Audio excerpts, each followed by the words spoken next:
El incesto. La dinámica. El incesto solo es posible si ambos padres secretamente están aliados.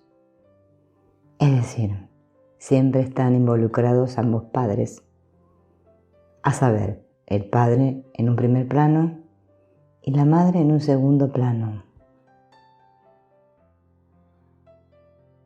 Por lo tanto, la persona afectada también tiene que enfrentar a ambos padres con la culpa. Mientras no se vean los sucesos en su contexto global, no hay solución posible. Muchas veces el incesto es un intento de compensación de un desnivel entre tomar y dar en la familia. Normalmente, pero no siempre, entre los padres. En estos casos, a los autores, sean padres, abuelos, tíos o padrastros, se les retuvo algo, o no son valorados por lo que hacen por la familia, y el incesto es el intento de igualar este desnivel entre dar y tomar. Un ejemplo, una madre con una hija se casa en segunda nupcias con otro hombre. Si la mujer no valora que el segundo marido mantenga a la hija, que ella aportó al matrimonio y se ocupe de ella, se da un desequilibrio entre tomar y dar. El hombre tiene que dar más de lo que recibe. Cuanto más espere la mujer que él haga, tanto más grande será la discrepancia entre ganancia y pérdida. Una compensación se daría si la mujer dijera al hombre: sí, es así, tú das y yo tomo, pero lo reconozco y lo aprecio profundamente. Entonces la compensación no tiene que pasar a un nivel tan destructivo. Otro desnivel en el intercambio entre los cónyuges puede darse, por ejemplo, en su relación sexual o en sus necesidades emocionales, creándose así una irresistible necesidad de compensación en este sistema, que se impone como una fuerza instintiva. En tales casos, la mujer intenta compensar el déficit ofreciendo a la hija en algunas familias con las que ha trabajado. La mujer lo haría incluso conscientemente o entregando a la hija al marido, de manera que éste se vea arrastrado hacia una relación compensatoria con ella. Esta es una dinámica frecuente y en gran parte inconsciente del incesto. Otra forma del incesto menos frecuente es la de un hijo que se ofrece para salvar un desequilibrio en la familia. Lo que sucede es que a continuación la hija toma sobre sí las consecuencias y la culpa. Muchas, para expiar lo ocurrido, eligen una profesión sacrificada o entran en un convento. Otras, en un contexto así, se vuelven locas, pagan con síntomas y se suicidan. O puede suceder que se muestren licenciosas, diciendo: realmente soy una fulana, no tenéis que tener ninguna mala conciencia, disculpando así a los autores. El efecto de las frases curativas. Lo habitual, en un caso de incesto, es que la hija diga: esta mierda de tío, padrastro, etc., lo que me hizo. Y muchos otros también piensan así. La dinámica, sin embargo, demuestra que la madre pone a la hija de testaferro para poder retirarse del marido. Si la hija dice: mamá, por ti lo hago a gusto, entra en otro contexto dinámico y puede desligarse del padre con más facilidad, puede desligarse del trauma y puede desligarse de la madre.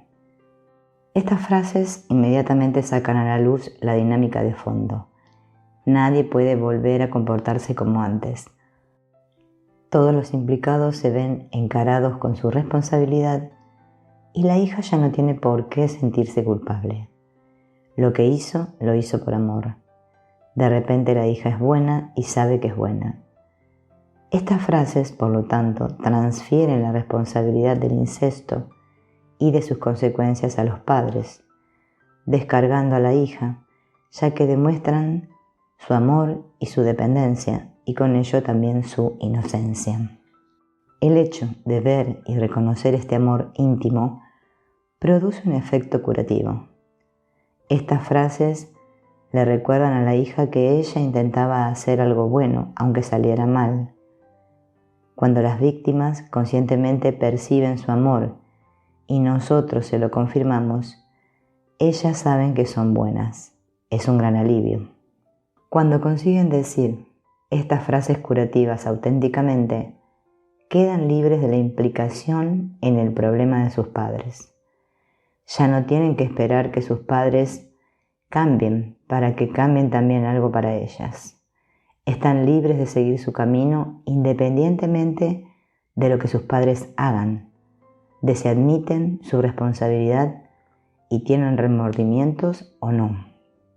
La persecución de los autores no ayuda a nadie. Perseguir a los autores y castigarlos no ayuda ni a las víctimas ni a nadie más. Ahora bien, si la hija sufrió un daño, por ejemplo, usó de la fuerza, entonces tiene el derecho de estar enojada con el autor, pero no hasta el extremo de negarle el derecho a la pertenencia.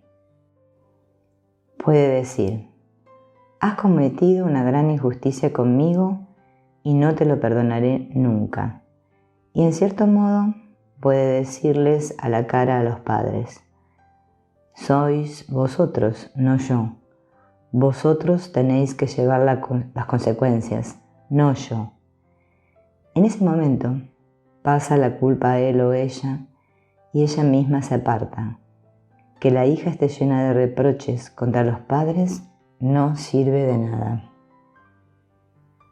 El poner límites claros es lo que importa y lo que le permite liberarse.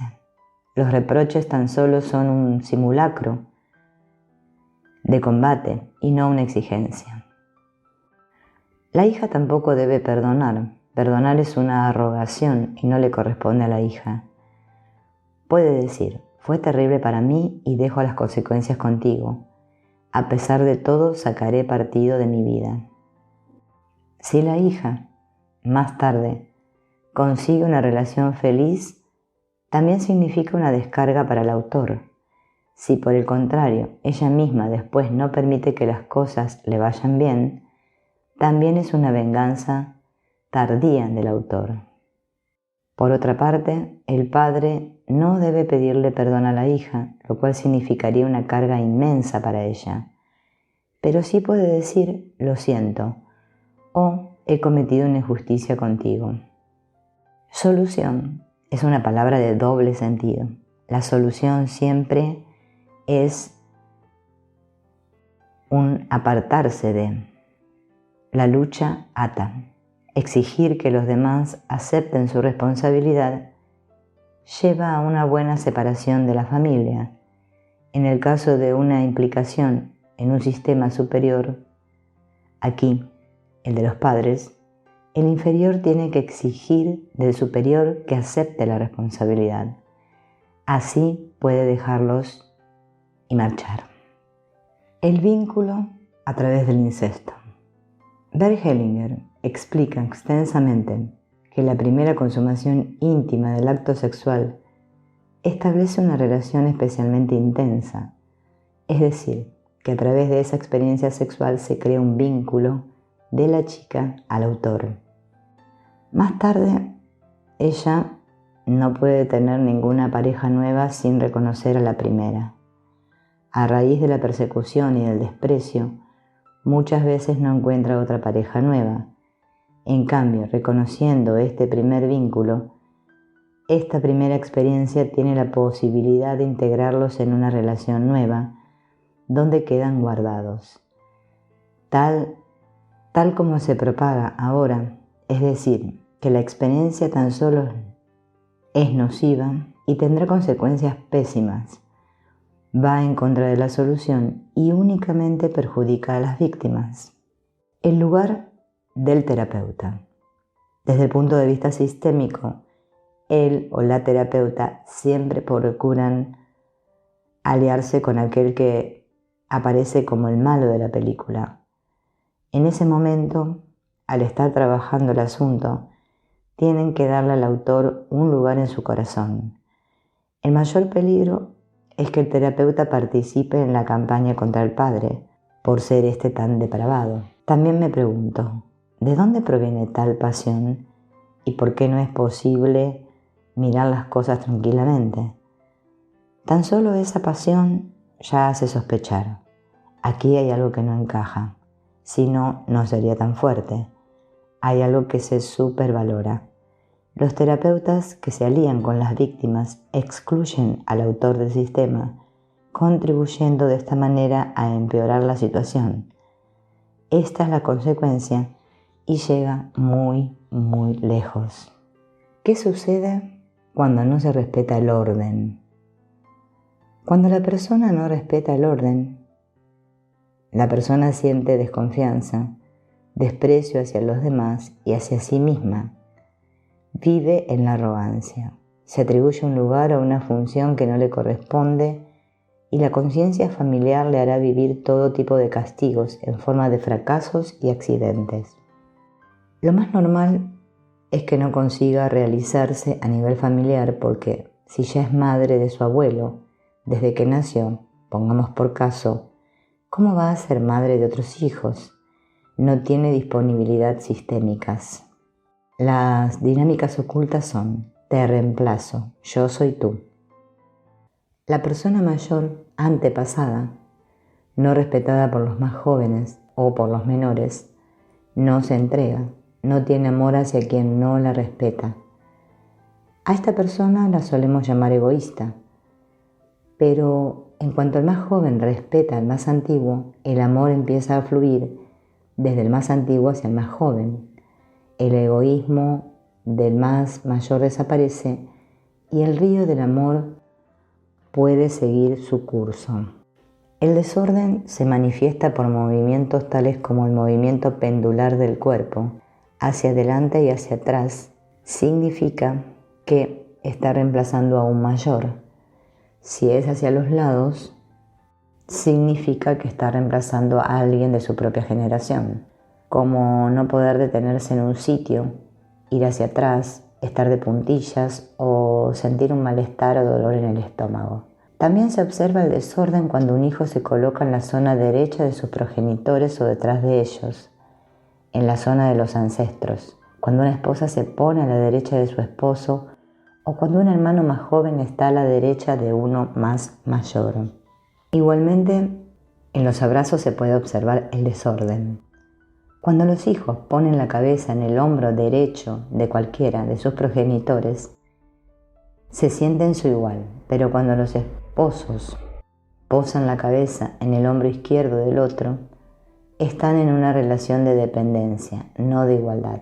A nivel somático, el cáncer es con frecuencia el precio a pagar por no querer respetar a la madre. También se puede ver que la persona no es respetada y que no consigue amar a los pequeños o a los nuevos. Tiene una actitud característica. Cruza las manos con los brazos caídos hacia adelante. La sanación le vendrá del más pequeño. Cuando éste honre al mayor, el mayor abrirá las manos y los brazos y por fin lo podrá abrazar. La frase sanadora podría ser: sí, te honro. Tú eres el grande, yo soy el pequeño. Tú eres el padre, yo el hijo y solo el hijo. Si tenemos permiso, podremos cambiar también el orden físico. El respetar el orden permite que en la vida de la persona entre la paz, la confianza, el sentirse útil y querida, el asentimiento, la humildad, la fuerza, la lealtad, la salud y la realización familiar. Y la persona a la que se le había usurpado el lugar puede vivir el amor y la generosidad. Dar y recibir. Equilibrar el dar y el recibir amor. Cuando no se equilibra el dar y el recibir amor, la persona vive lo siguiente: si no devuelve, tiene deudas culpa, no quiere recibir. La dinámica oculta es: no quiero dar las gracias, exijo más. U otra cosa, no quiero crecer. Si no quiero recibir o tomar, siento resentimiento, soledad. Me siento no amada o amado y no sé amar. La dinámica es: soy más que tú o no quiero deberte nada. ¿Cómo se manifiesta un desequilibrio entre el dar y recibir? Se da y se recibe gracias a las manos. Todo lo que tiene que ver con las manos nos habla del hacer, dar y recibir. Los brazos conducen a las manos. El brazo izquierdo tiene que ver con la relación filial, de padres a hijos, del hombro a la mano, o de hijos a padres, de la mano al hombro. El brazo derecho nos habla del hacer, dar y recibir en el entorno actual. Las sensaciones pueden ser de dolor, calor, peso, entumecimiento, parálisis o frío en manos o brazos. Muchos dolores itinerantes por el cuerpo representan también un no querer agradecer ni devolver o un no querer tomar. Encontramos también a menudo esta postura: brazos hacia atrás, manos cruzadas detrás. Son las manos del que no sabe tomar, del que no recibió, del que fue abandonado o sufrió una separación precoz. Manos que no se atreven a pedir ni saben dar. Es frecuente encontrar esto en una pareja. Suele llevar a la separación, pues esta persona está buscando a una madre, no a una pareja. Las frases sanadoras son: por favor, gracias. El equilibrar, el dar y recibir amor nos hace vivir el amor, la generosidad, la plenitud, la alegría, la libertad, la humildad y el agradecimiento. Equilibrar el hacer o el recibir un daño. Cuando no hay equilibrio entre hacer y recibir daño, la persona está o en la venganza o en la expiación. Las dinámicas ocultas suceden tanto en el sistema familiar de la víctima como en la del perpetrador. Con el perpetrador, mato como tú, o bien pago por ti, expío por ti. Con la víctima, soy una víctima como tú, o bien te vengo, mato por ti. Las manifestaciones físicas de la intrincación con un daño no equilibrado son las siguientes. El perpetrador se siente bien, más grande que los demás. Se siente superior en su derecho, en su deber y muy contento de sí mismo, indiferente a lo que pasa. Puede estar rígido, sentir rigidez en la espalda, brazos y manos. La rigidez señala la presencia de la energía asesina. Poco a poco surge el calor de la culpa y del dolor. La víctima está en la venganza, puños cerrados, o en la expiación de un ancestro, presión, dolor en el vientre, de rodillas con la cabeza entre las manos. Un vínculo de venganza o expiación es la mayor causa de las somatizaciones y enfermedades. Las intolerancias alimenticias suelen estar vinculadas con violencia, vejaciones, tortura o abusos sexuales. Son fidelidades tanto a un perpetrador como a una víctima. La fibromialgia es una fidelidad de expiación a un grupo de personas. Cada síntoma o cada localización del dolor representa un ancestro. Las enfermedades autoinmunes, el reuma, la artrosis, están ligadas a la venganza. Me agredo para no agredir. En la esclerosis múltiple hay un rechazo al amor. Me mato para no matar. Las frases sanadoras van en esa dirección. El perpetrador necesita que alguien le diga, sin ningún juicio, te quiero. Previamente, el perpetrador tiene que haber reconocido su crimen. Le pueden ayudar estas frases. Empiezo a darme cuenta del daño que hice. Yo lo hice. Asumo las consecuencias de mis actos. Después, el cliente puede decir, yo como tú, llevo tu culpa, expío por ti. Tomo tu venganza, tu energía asesina en mi corazón. A la víctima, soy una víctima como tú. Te vengo, te sigo en la expiación. Honro tu expiación, la tomo en mi corazón. La reconciliación entre el perpetrador y víctima aporta humildad, comprensión y alegría. El que asume las consecuencias de sus actos y pensamientos se vuelve humilde, comprensivo y muy fuerte. El que deja la expiación conoce por fin la alegría de vivir. La resonancia de esta reconciliación es la fuente de la mayor fuerza de vida y de sanación. Es la mismísima vibración del amor del espíritu.